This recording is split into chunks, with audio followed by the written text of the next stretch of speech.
Hi everyone, मेरा नाम अभिषेक है और अगर इस चैनल पे होने वाली बातचीत से आपको कुछ सीखने को मिलता है, आपके पर्सपेक्टिव में कुछ ऐड होता है तो कंसीडर करो सब्सक्राइब करना, लाइक करो और कोई फीडबैक है तो कमेंट में बता सकते हो। आज मैंने सोचा एक नए टॉपिक के बारे में बात की जाती है जिस पे जनरली मैं बात नहीं करता, और वो है एक पर्सनैलिटी, हिटलर, एडोल्फ हिटलर, जो कि जर्मनी के चांसलर थे और डिक्टेटर थे during the second world war. In fact initiator थे सेकेंड वर्ल्ड वॉर के अप अंटिल 1945। स्टार्टिंग हुई थी आई थिंक 33-34 में, जब उन्होंने राइक्सटैग, जो कि जर्मन पार्लियामेंट होती है, उसमें आग लगवा के इमरजेंसी इनिशिएट करवा के और जर्मनी में इमरजेंसी लगवा दी थी और चांसलर बन गए थे। बट एनीवे, इतना बहुत ज़्यादा फेमस पर्सनालिटी है, बहुत ज़्यादा हेटेड पर्सनालिटी है। आई थिंक दुनिया की सबसे ज़्यादा हेटेड पर्सनालिटी होंगे वो, क्योंकि हरकतें भी ऐसी की है उन्होंने। मैं अक्सर सोचता था कि अगर नंबर ऑफ़ किल्स के हिसाब से हेट किया जाता है तो उस बंदे को उतनी हेट नहीं मिलनी चाहिए, क्योंकि कुछ लोग हैं जिन्होंने उनको काफ़ी ज़्यादा मार्जिन से सरपास किया हुआ है। इनफैक्ट तीन एक लोग हैं जिन्होंने उनको काफ़ी ज़्यादा मार्जिन से हिस्ट्री में सरपास किया हुआ है। बट उनके रीजंस टू किल और वेज टू किल कुछ इस तरह के थे, जिसकी वजह से वो जो हेट है वो उनकी तरफ थोड़ी ज़्यादा जाती है। शेयर हेटफुलनेस जिसे कहते हैं, उस वजह से, और वो भी शेयर हेटफुलनेस आइडियोलॉजी के डिफरेंस से नहीं कि सामने वाले की आइडियोलॉजी से डिफरेंस है, क्योंकि आइडियोलॉजी इंसान अपनाता है। शेयर हेटफुलनेस आइडेंटिटी के बेस पे, आइडेंटिटी की, और आइडेंटिटी इंसान अपनाता नहीं है, आइडेंटिटी के साथ इंसान पैदा होता है, ये फ़र्क है। आई मीन, मैं हिटलर को की सिचुएशन क्यों है इतनी ख़राब उसको समझाने में घुस गया, लेकिन एनीवे, जो वीडियो मैंने सिलेक्ट की है वो है ओवर सिंप्लीफाइड, एक चैनल है काफ़ी फेमस।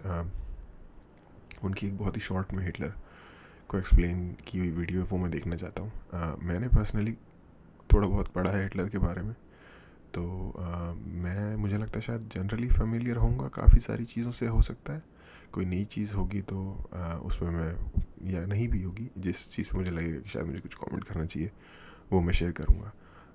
तो वीडियो देखते हैं। Look at this baby. So gentle. So innocent. You'd think this child would ये पिक्चर देखी हुई है मैंने पहले। grow up to become a good man. An honest man. Well, think again. अच्छी बात यह है कि वीडियो हिटलर के बारे में, बट एक टोन बहुत ही लाइट है।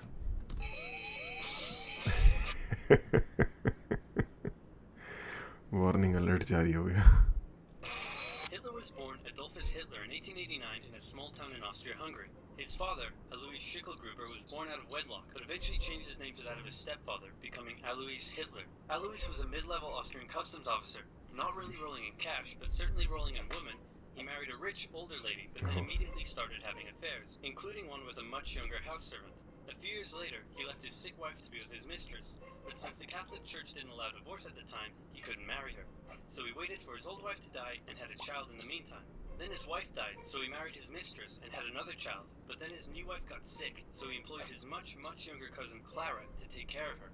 Then when his new wife died, he immediately got Clara, his cousin, pregnant, and then married her. In that order, you rock star. Clara and Alois had 3 children together, who all tragically died while in infancy. So when the 4th child, Adolf, came along, Clara spoiled him rotten. The Hitlers had 2 more kids, and the family moved around a few times, meaning Adolf had to attend 5 different elementary schools. Adolf's father was strict, quick to anger, अच्छा, बचपन से ही मूछ डाली हुई है उसको। and took most of it out on the eldest son until he had enough and ran away at the age of 14, leaving 7-year-old Adolf to do most of the chores and get berated by his father. The result was a difficult relationship with his dad, while he was super attached to his mother, who worried over him and his health excessively. Hitler did well in school at first. His grades were good and his teachers praised him. He was popular with the other kids and enjoyed gathering them together to play war games. He also loved reading and particularly liked stories about cowboys and Indians. White guys take over everything by Karl May. As he grew older, though, he started to get into trouble. He was caught अच्छा, उसका context ये है कि वो cowboy और Indians के बारे में पढ़ रहा है, तो फिर ऑफ कोर्स वहाँ पे तो वाइट गाइज ने टुक ओवर कर ही लिया था everything.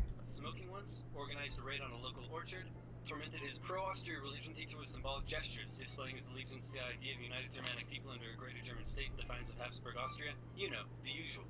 All of this in okay, जिसको समझ में नहीं आया उसको बता देता हूँ. Habsburg dynasty Austro Hungarian empire होता था उस टाइम पे. हिटलर बेसिकली आज के टाइम की जो ऑस्ट्रिया कंट्री है वहाँ पे पैदा हुआ था. तो बेसिकली हिटलर ओरिजिनली ऑस्ट्रियन था. बहुत ही अमेजिंग कंट्री है ऑस्ट्रिया के बारे. ऑस्ट्रिया काफ़ी लोगों को उसके बारे में नहीं पता होता. पढ़िए, सबसे बड़े बड़े म्यूजिशियन बेथोवन वगैरह एक्चुअली ऑस्ट्रियन है. आर्नोल्ड श्वार्ज़नेगर, बड़े ज़बरदस्त लोग पैदा किए हैं ऑस्ट्रिया ने. और काफ़ी छुपी हुई बट ज़बरदस्त टाइप की कंट्री है. तो एक एम्पायर होता था फर्स्ट वर्ल्ड वॉर के पहले तक, जिनके वजह से ही एक्चुअली फर्स्ट वर्ल्ड वॉर शुरू हुई थी. Austro Hungarian empire. और जो एम्पायर को जो रूल करती थी डिनेस्टी, उसको कहते थे हैब्सबर्ग डिनेस्टी. जो ये कह रहा है कि हिटलर बचपन से ही जर्मन नेशनलिज्म के प्रति ज़्यादा प्रेरित था. तो ये कुछ ऐसा हो जाएगा जैसे कि आज के टाइम पे इंडिया या पाकिस्तान में रहने वाला बंदा दूसरी वाली कंट्री के लिए बहुत ज़्यादा क्या कहते हैं, प्यार दिखाए अपना या भक्ति दिखाए. हालांकि इतने कड़वे रिलेशन नहीं थे जर्मनी और ऑस्ट्रिया के मुकाबले. इनके रिलेशन थे नेपाल और इंडिया जैसे एक्चुअली, जिसमें से कि इंडिया का रोल जर्मनी निभाता था. बट साइज़ में इतना ज़्यादा डिफरेंस नहीं था. ऑस्ट्रो हंगरी बहुत बड़ा एम्पायर था अपने आप में. One of the great empires.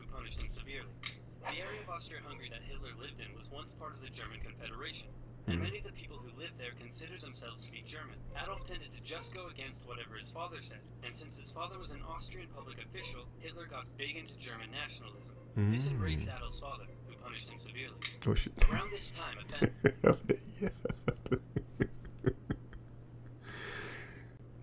छठी बार भाई, 10वीं बार बंदे ने punished severely और चट पे चट. tragedy struck. His 6-year-old brother, whom he loved a lot, died of measles when Adolf was 10 and was buried in the cemetery just across from their home.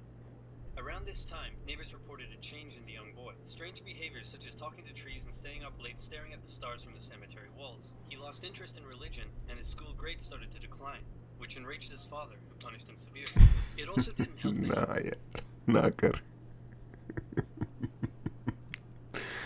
ना कर भाई, ना कर. He had just entered high school, and the cool city boys treated him like a rural peasant. He had to repeat a grade and had little interest in most school subjects, instead spending his time reading and drawing, which he was quite good at. One day his father said, "Son, someday you'll be a big balls public official like me."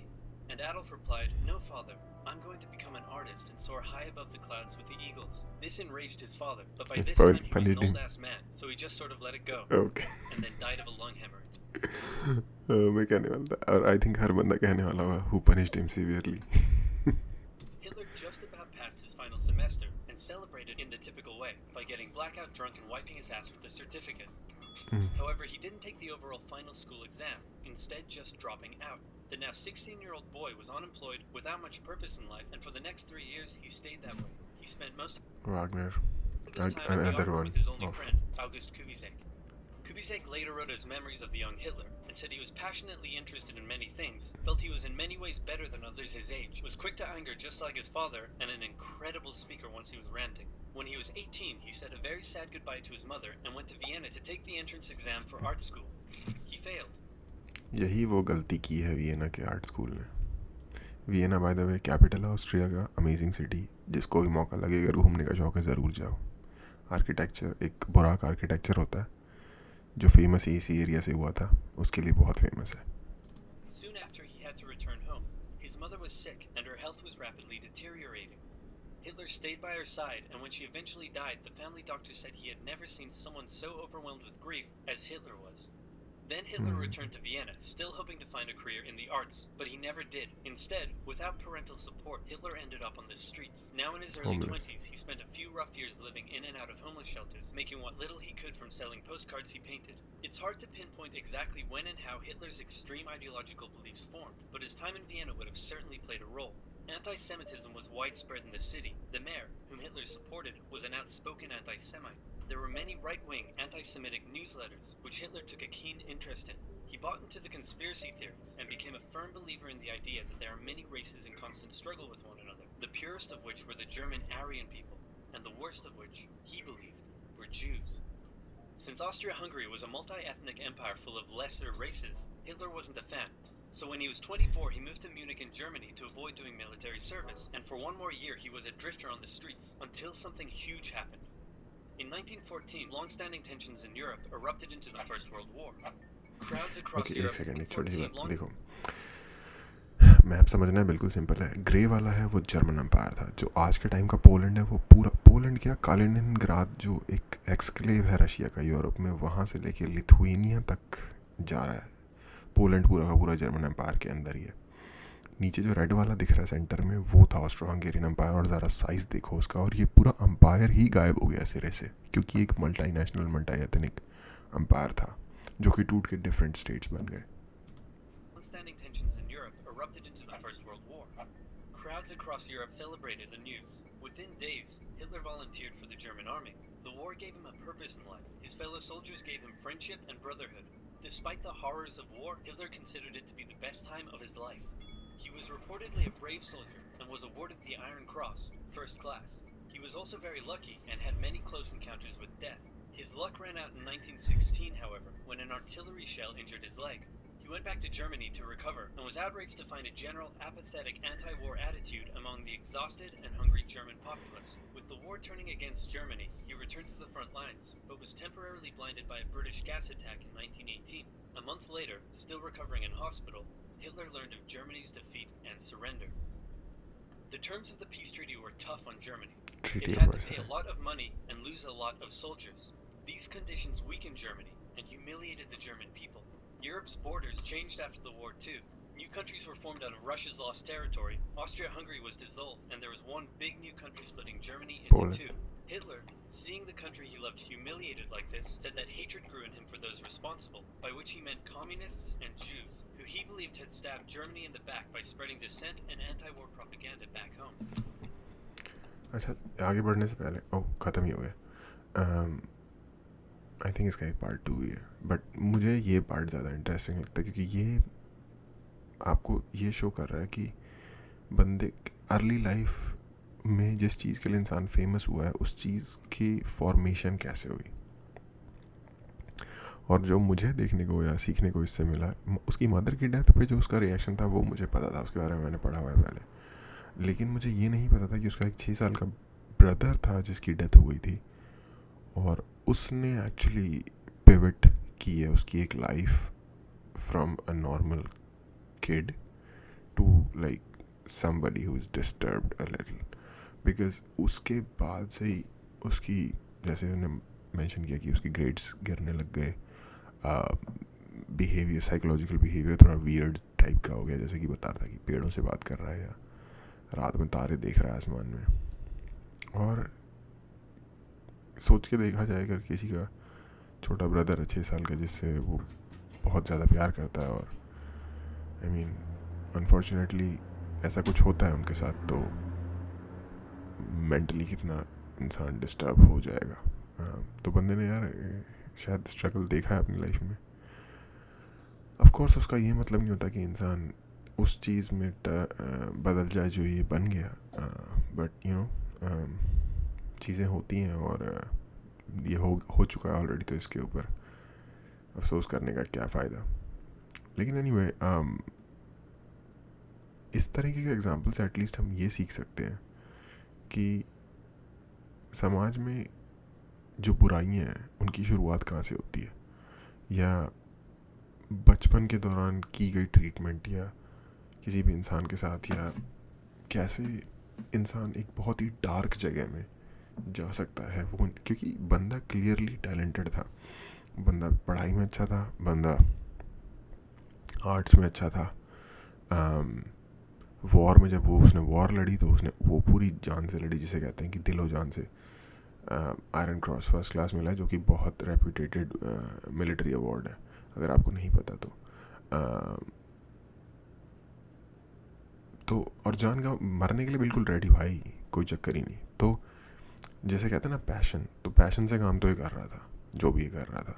तो शायद इसको अगर भी arts academy award में बहुत लोग joke करते हैं कि काश वो एडमिशन इसे मिल गया होता तो बहुत सारे लोगों का भला हो जाता है, या दुनिया एक भले रूप में रहती। बट एनीवे, मैंने नहीं सोचा था यार ये इतनी फ़नी वीडियो होगी। मैं तो जस्ट जनरल इंट्रोडक्शन के हिसाब से सोच रहा था, बट मैं देख के हंस हंस के मज़ा आ गया मुझे।